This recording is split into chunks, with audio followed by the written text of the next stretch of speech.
Hello, my name is Yussi Daherty. Welcome to my presentation on the Google PageRank algorithm. In 1989, the World Wide Web was invented by Tim Berners-Lee. It revolutionized information access and storage, but searching for specific information was very difficult and inefficient. In 1998, link analysis revitalized computerized information retrieval. All the successful search engines adopted link analysis. It's a technique that exploits the information inherent in the hyperlink structure of the internet. Larry Page and Sergey Brin implemented PageRank at that time using link analysis. Like other search algorithms, PageRank uses the hyperlink structure to determine the importance and relevance of web pages.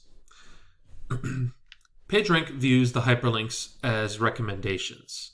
A page with more inlinks is more important than a page with few inlinks. If we have two web pages A and B, and there's a link from A to B, then it will be represented by an arrow from A to B. This graph is called a web graph. A page is considered more important if it's pointed to by other important pages. Web pages are given a score 0 to 10, with 10 being the most important and 0 being spam pages. PageRank is query independent, so it's faster and more efficient than query dependent algorithms. The popularity score is determined offline, so at runtime, no calculating of popularity scores is occurring. In the following example, there are 4 web pages. Page A has links to B and C. Page B has a link to D. Page C has links to A, B, and D, and page D has a link to C. To determine a website's importance, PageRank considers the web a directed graph where the pages are nodes and hyperlinks are the edges. And again, PageRank considers a web page more important if many web pages link to it. PageRank begins with a summation equation. The PageRank of a page is the sum of the PageRanks of all the pages P sub j pointing to our page P sub I divided by C of P sub j. However, we run into a problem here because we don't actually know any of the page ranks at the start. So we will use an iterative procedure and initially give all the page ranks the same value. We will start with all page ranks being equal to 1 over n. And then we will use the values computed in the previous iteration to calculate the next value. So you can see here that our equation has been adjusted to show that the next PageRank is going to be the sum of the PageRanks of all the P sub j's divided by the number of outlinks in P sub j. We repeat this process, hoping that the scores will converge to some final stable value. As you can see in this example, even after just a few iterations, we can see some changes. Here you can see that node C has the highest value after the second iteration and is considered the most important. The higher the score, the better. Notice that page A has the lowest PageRank score. If you examine the web graph, you'll see that only page C points to it. Okay, so If we use matrix operations instead of the iterative approach, we can do multiple calculations at the same time. Using matrices, we can compute a PageRank vector at each iteration. Matrix H is a column stochastic matrix where each column sums to 1. Each non-negative entry represents the probability of going to that particular node. This can also be used to describe transitions of a Markov chain that I will explain later. If you consider again our web of 4 pages, each entry represents the probability of a random web surfer going to one of the other web pages in the index. Take a look at the leftmost column. This column represents the outlinks from web page A. A has no outlinks to itself or to D, which is why those values are 0. But A does have outlinks to B and C, so the second and third rows do have a value.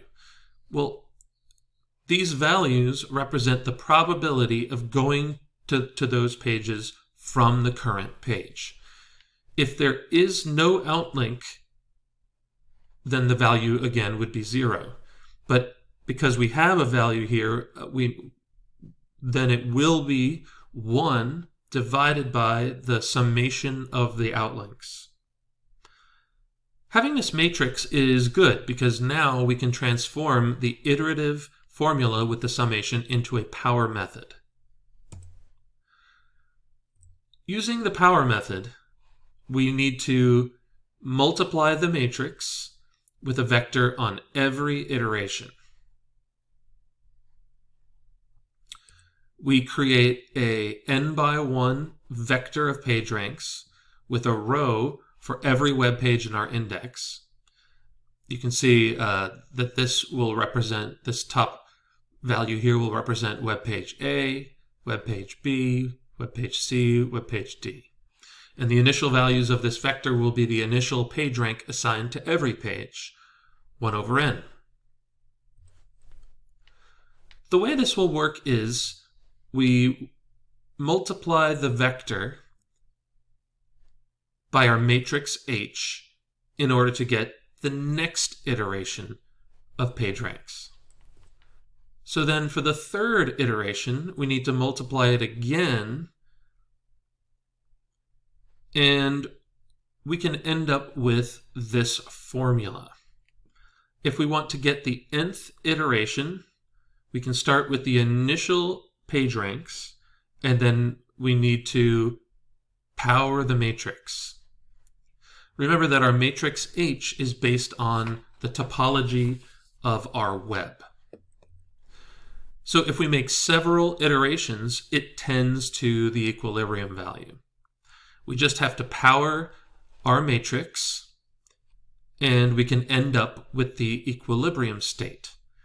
And our vector will contain the PageRanks of our given web. Some observations here at this point. Each iteration includes vector matrix multiplication, which on average requires O of n² time complexity, where n is the size of the n×n matrix H. H is a sparse matrix because most pages only have a few outlinks. This helps because sparse matrices require much less time complexity than an O of n² dense computation. On average, sparse matrix multiplication requires O of nz of h time complexity, where nz of h is the number of non-zeros in H. The average web page has about 10 links, so H has about 10 times n non-zeros. So the vector matrix multiplication reduces to O of n time complexity. Another approach is possible because we have a directed graph, a stochastic matrix, and an equation that resembles a Markov chain. With a Markov chain, we look for the steady state, which is when the eigenvalue lambda equals 1. To do this, we need to solve an eigenvector eigenvalue problem where the eigenvalue is 1. In this formula, H is our transition matrix, V is our vector of page ranks, and if we take this approach, our results will be the same as what we saw previously, as long as we use the random surfer model. In a random surfer model, the page rank of a web page is defined by the probability that a random surfer starts on a random page and follows the outlinks. The probability of visiting the other nodes will form our matrix. So if a random surfer randomly starts on page A, there is a 1/2 probability that they will either visit B or C. When they eventually get to D, there's only one possible page they can visit, C. So the probability there is 1. Again, this is a stochastic matrix where each column sums to 1 because of the probabilities. It's similar to Markov chains. And the final page rank is equal to the stationary distribution of our final page rank vector. We get that stationary distribution by solving our eigenvalue, eigenvector problem as discussed in the previous slide. The eigenvector is going to store the page ranks for the websites in our index, and the first value in the eigenvector will be the page rank for the first page in the index, and so on. There are some problems with the algorithm as shown so far. Dangling nodes are web pages with no outlinks. If our algorithm followed an outlink to a dangling node, then it wouldn't work. A rank sync occurs when two web pages in the index only point to each other. Imagine that a random surfer starts on one of these two pages. Then they would accumulate rank, but they would never distribute any rank. If our web has either one of these two issues, our model we've explained so far just doesn't work. The solution to these problems is something called the damping factor, D. In reality, if a surfer arrived at a rank sync or a page with no outlinks at all, they would simply choose another URL and continue surfing. The damping factor from the random surfer model brings this concept to PageRank. It redefines PageRank as random walks on graphs. Mostly the surfer will follow links in a given page, but sometimes, with low probability, the surfer will leave that page and teleport to a random page in the index. This damping factor D ensures that you don't end up accidentally stuck in a dangling node or a rank sync. The Google transition matrix G is given by this formula, where D is the damping factor, and the value of D is generally about 0.15. H is the transition matrix, a column stochastic matrix that we have been seeing already, and B is an n by n identity matrix where all entries are 1. Using this formula, the first term is H, but it's adjusted for dangling nodes. The second term represents the low probability that a surfer will randomly leave the current page and teleport to another one. And the resulting Google matrix G is an irreducible stochastic matrix such that for any pair of web pages, a surfer can start at one page, eventually arrive at the other, and then get back to the original page. As a simple example of how the process works, suppose that there are 4 web pages that a surfer can go to. This is the same web graph we looked at earlier. And the matrix H, with respect to this web graph, is shown here, also shown earlier. After we adjust for the dangling nodes, we get the following Google matrix.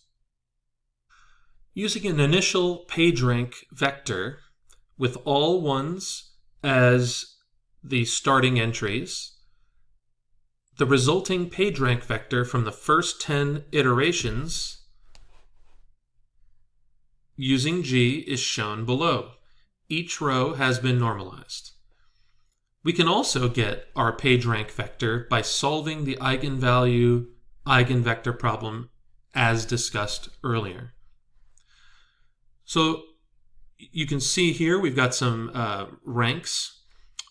Because page C, after the 10th iteration, has the highest score by quite a bit, it is ranked the highest out of 4. Then that's followed by page D at number 3, page B at number 2, and page A at number 1. The PageRank algorithm was immensely successful as a search engine when it was first released. When incorporated into the Google framework, Larry Page and Sergey Brin were able to index 24 million pages of the web in 1998 and return search results in just a few milliseconds. Also, the endorsement model of PageRank provided highly relevant results from established websites at the top. Google has now evolved beyond the PageRank algorithm, but it's very possible that a form of PageRank plays a large role in web page ranking to this day. PageRank is also used in other settings. For example, Twitter uses a version of PageRank to suggest followers.